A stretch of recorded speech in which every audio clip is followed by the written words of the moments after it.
Bismillahirrahmanirrahim. Assalamualaikum warahmatullahi wabarakatuh. Perkenalkan, saya Evi Dwi Kartika Sari.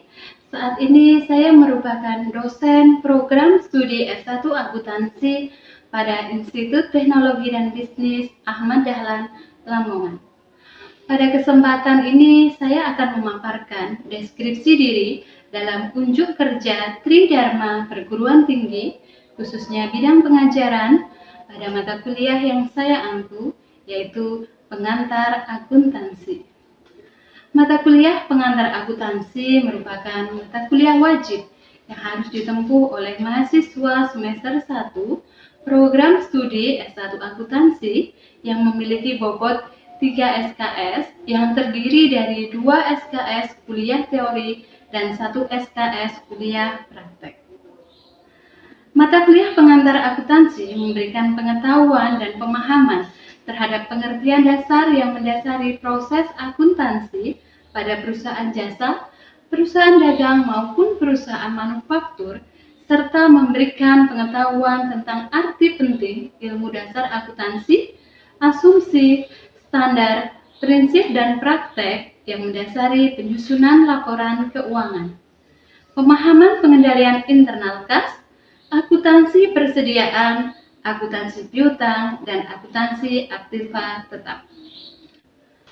Pada mata kuliah pengantar akuntansi ini diharapkan mahasiswa mampu memahami standar akuntansi dan mengaplikasikan prinsip-prinsip dasar dan mampu menyusun laporan keuangan, serta mahir dalam akuntansi pengendalian internal kas, akuntansi piutang, akuntansi persediaan, dan akuntansi aktiva tetap.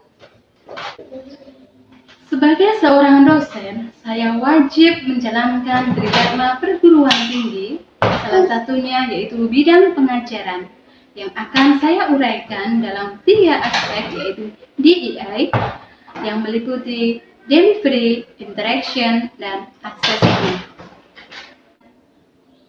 Aspek yang pertama yaitu delivery.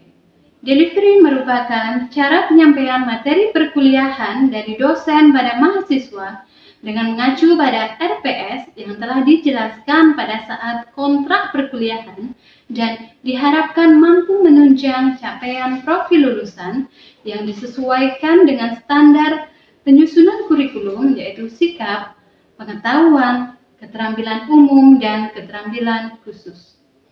Dari CPL kemudian akan diturunkan pada CPMK sebagai berikut. Dari CPMK tersebut akan diturunkan dalam beberapa sub CPMK sebagai berikut. Dengan total 16 kali pertemuan yang terdiri dari 14 kali pertemuan kuliah teori maupun praktek, 1 kali pertemuan untuk UTS, dan 1 kali pertemuan untuk UAS. Dengan rincian materi perkuliahan sebagai berikut. Dalam menyusun materi pembelajaran disusun berdasarkan sumber ilmiah yang relevan dengan kompetensi pembelajaran serta menggunakan beberapa referensi. Referensi utama yang saya gunakan yaitu buku Ajar Pengantar Akuntansi terbitan PT Sonopedia Publishing Indonesia yang ditulis oleh Heksawan Rahmadi dan kawan-kawan, dan menggunakan beberapa buku pendukung lainnya. Kegiatan pembelajaran dilaksanakan dengan student-centered learning, yaitu berpusat pada mahasiswa untuk terlibat aktif di dalam pembelajaran. Metode pembelajaran dilaksanakan dengan collaborative learning, yaitu dengan metode ceramah, diskusi, tanya jawab, presentasi kelompok, case-based learning, practice-based learning. Aspek kedua dalam DEI yaitu interaction, yaitu yang merupakan bentuk interaksi antara dosen dan mahasiswa dalam penyampaian materi pembelajaran. Penyampaian materi pembelajaran ini dilaksanakan secara offline dengan tatap muka dan juga dilaksanakan secara online dengan memanfaatkan e-learning yang telah disiapkan oleh kampus, memanfaatkan media Zoom, dan memanfaatkan sosial media WA Group yang telah dibuat untuk menyelesaikan permasalahan di luar kelas. Aspek ketiga dalam DEA adalah assessment. Asesmen merupakan bentuk penilaian pada proses hasil pembelajaran mahasiswa yang telah ditetapkan melalui beberapa kriteria sebagai berikut.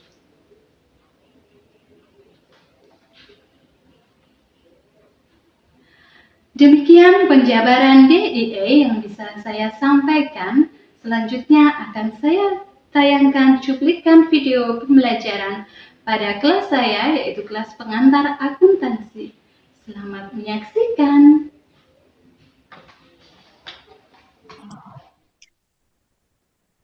Bismillahirrahmanirrahim. Assalamualaikum warahmatullahi wabarakatuh.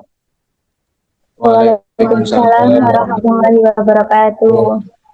Ya, selamat pagi teman-teman. Semoga dalam keadaan sehat semuanya. Terima kasih sudah join Zoom pada perkuliahan pagi ini di perkuliahan pengantar akuntansi. Pada pertemuan ke-7 ini kita nanti akan membahas terkait jurnal penyesuaian. Nah, sebelum masuk ke perkuliahan, marilah kita mulai dengan berdoa dulu. Semoga apa yang nanti kita pelajari bisa bermanfaat untuk kita. Berdoa mulai. Berdoa selesai. Oke. Sebelum ke materi penyesuaian, di dalam siklus akuntansi itu kan saling berkaitan. Nah, mungkin teman-teman masih ingat tahapan siklus akuntansi yang terdiri dari 5P.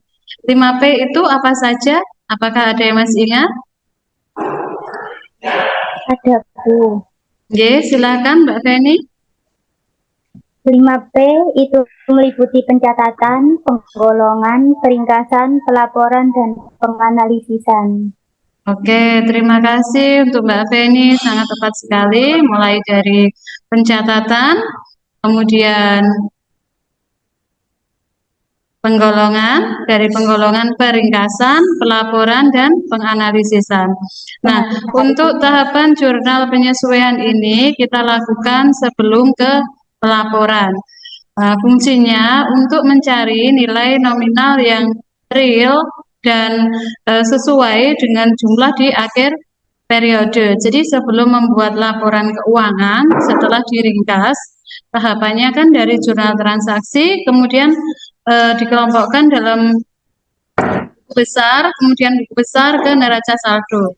Nah, apabila ada saldo-saldo yang jumlahnya tidak sesuai, maka di situ perlu dibuatkan jurnal penyesuaian. Oke, langsung saja kita masuk ke materi pada jurnal penyesuaian. Oh, kasih kita kok kapan? Mas. Kalau kasih kita kok kapan?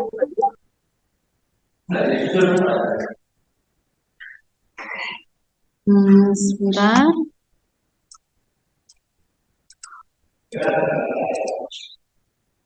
Oke, skrinnya Bu Evi sudah terlihat ya? Sudah, Bu. Terlihat, Bu. Oke, di jurnal penyesuaian seperti pada definisi singkat tadi bahwa tahapan penyesuaian ini dilakukan apabila di akhir periode terdapat penggunaan transaksi yang belum menunjukkan saldo yang sesungguhnya pada akhir periode. Nah, karena saldonya itu belum keadaan sesungguhnya, maka perlu dibuatkan penyesuaian. Nah, beberapa elemen apa saja sih yang perlu dilakukan penyesuaian? Itu ada 7. Yang pertama ada elemen persediaan barang dagang. Kemudian yang kedua biaya dibayar di muka. Kemudian yang ketiga pendapatan diterima di muka. Kemudian yang keempat ada utang biaya atau biaya yang masih harus dibayar. Kemudian yang kelima piutang pendapatan. Keenam depresiasi atau penyusutan aktiva tetap, kemudian ketujuh kerugian piutang. Nah, persediaan barang dagang di sini dimaksudkan bahwa jumlah persediaan barang dagang itu kan di awal sampai di akhir periode pasti ada perbedaan jumlah karena ada pembelian, kemudian ada pemakaian. Nah, di situ di akhir periode kita harus melihat jumlah yang sesungguhnya yang tersisa di akhir. Kemudian di biaya dibayar di muka itu maksudnya apabila terjadi biaya yang kita itu membayar untuk periode tahunan. Misalkan untuk pembayaran itu kan tidak selalu di Januari. Misal kita hendak menyewa gedung untuk periode 1 tahun, tetapi pembayaran kita itu di bulan Maret. Maka sampai akhir Desember itu hitungannya belum sampai terpakai 1 tahun. Nah, di situ yang dimaksudkan dengan biaya dibayar di muka. Nanti harus kita hitung sebenarnya biayanya berapa sih yang seharusnya itu dibayarkan. Oke, langsung saja masuk ke penjelasan.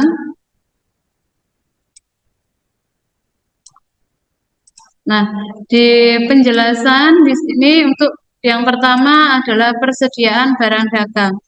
Persediaan barang dagang ini jika dalam jurnal penyesuaian itu ada menggunakan 2 metode, yaitu bisa menggunakan metode ikhtisar laba rugi atau metode harga pokok.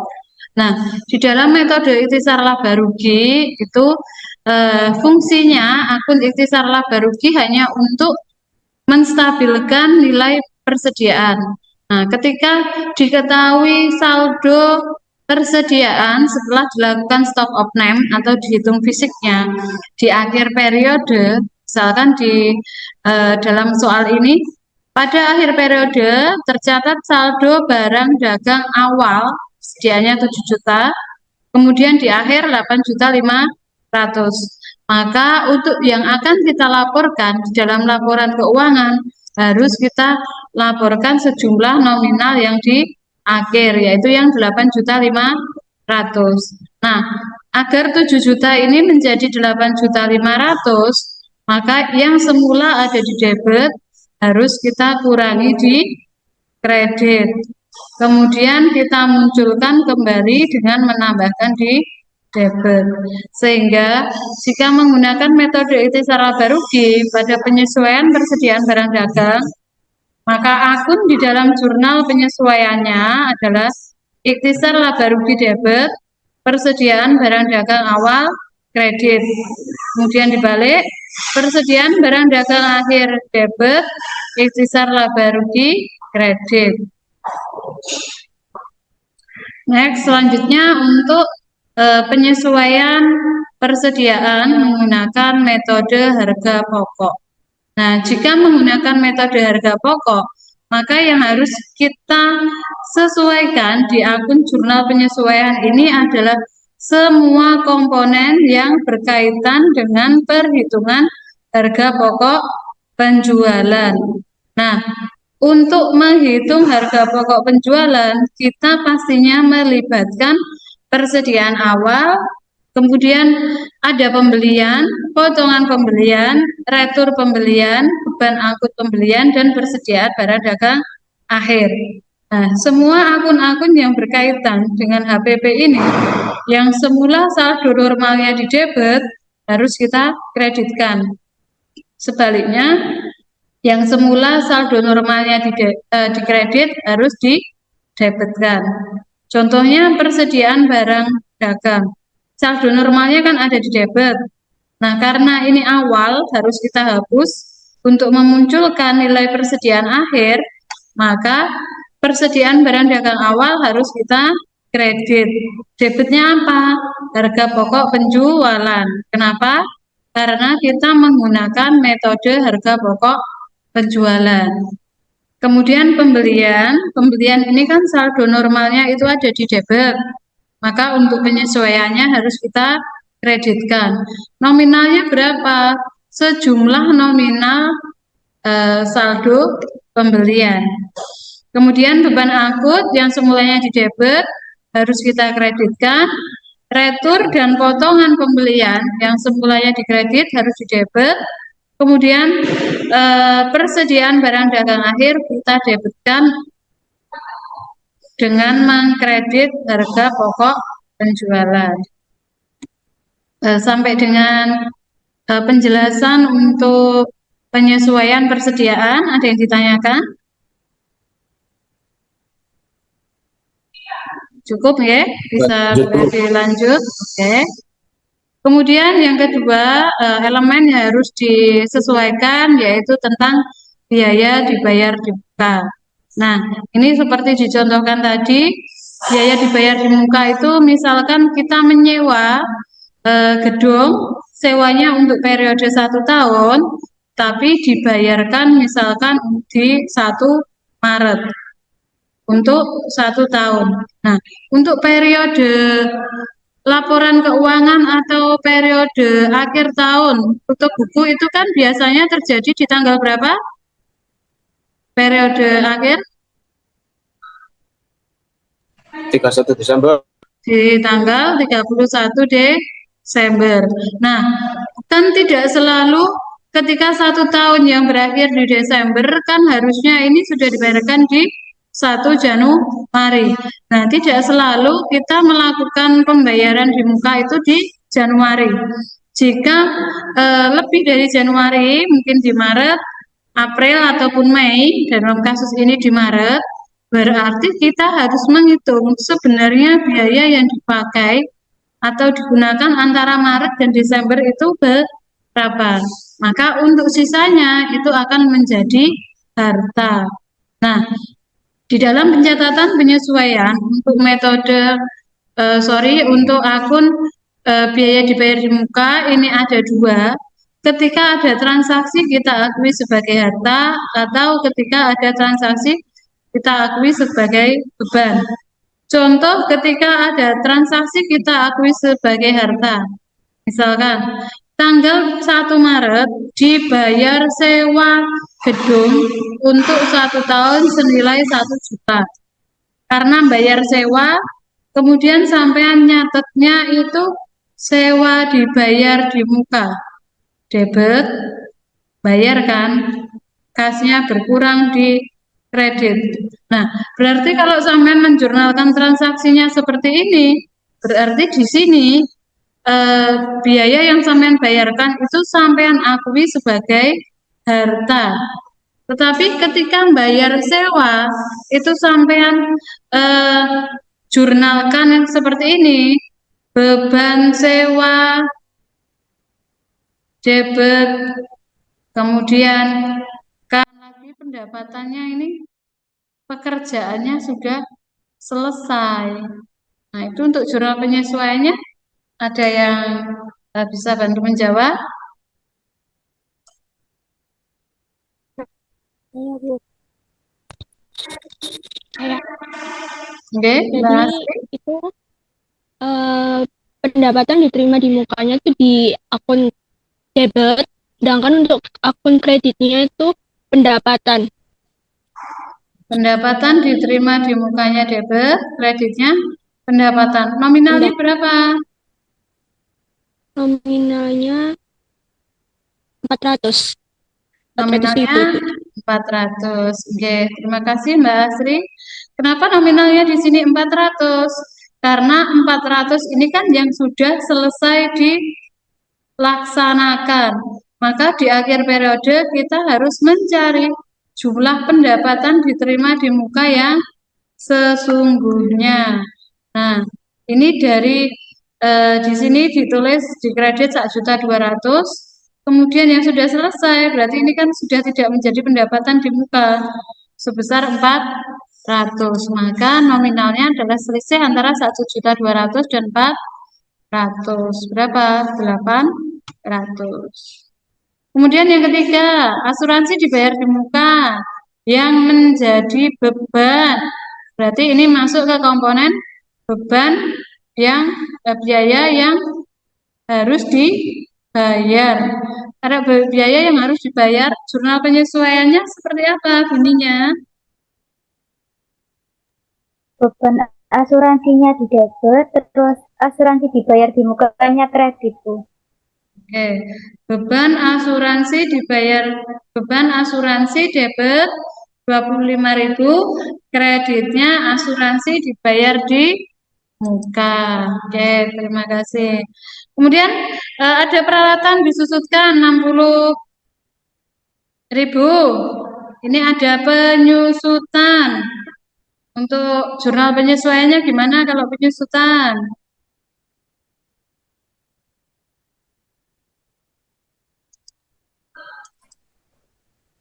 Beban penyusutan kredit, akumulasi penyusutan kredit. Oke, terima kasih Mas Fari. Lebih tepatnya karena ini yang disusutkan peralatan, maka untuk akunnya adalah beban penyusutan peralatan debit, kreditnya peralatan. Oke, alhamdulillah untuk materi hari ini bisa kita sharingkan dengan baik. Insya Allah teman-teman sudah memahami. Mungkin ada yang ditanyakan dari penjelasan ini atau cukup dipahami? Cukup dipahami, Bu. Oke, alhamdulillah jika cukup dipahami untuk mereview dan mengingat kembali dan biar tidak lupa dengan apa yang kita pelajari hari ini, penugasan berupa penugasan individu yaitu soal untuk membuat jurnal penyesuaian yang nantinya soal akan WFI share dalam WA group seperti biasanya. Jika ada hal yang kurang jelas atau ingin ditanyakan, bisa langsung ditanyakan melalui chat diskusi di WA Group. Oke, terima kasih untuk hari ini. Terima kasih atas partisipasi teman-teman, niatnya untuk belajar.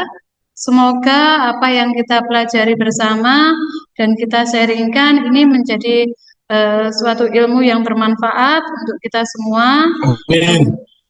Semoga kita diberikan kesehatan untuk minggu depan bisa bertemu kembali dalam perkuliahan pengantar akuntansi dalam kondisi yang lebih baik.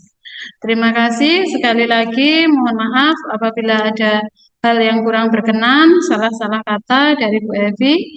Sebelum kita akhiri perkuliahan ini, marilah kita berdoa bersama-sama. Berdoa mulai. Selesai.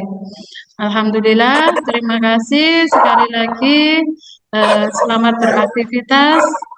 Jangan lupa untuk absensi seperti biasanya silakan diisi pada link absen yang sudah dibagikan di grup dengan capture untuk tampilan Zoom hari ini. Oke, sekali lagi terima kasih. Kurang lebihnya mohon maaf. Saya akhiri. Wassalamualaikum warahmatullahi wabarakatuh. Waalaikumsalam warahmatullahi wabarakatuh. Waalaikumsalam warahmatullahi wabarakatuh. Oke, terima kasih. Demikian pernyataan diri dalam unjuk kerja Tridharma Perguruan Tinggi, khususnya bidang pengajaran yang dapat saya sampaikan. Semoga bermanfaat dan terima kasih. Wassalamualaikum warahmatullahi wabarakatuh.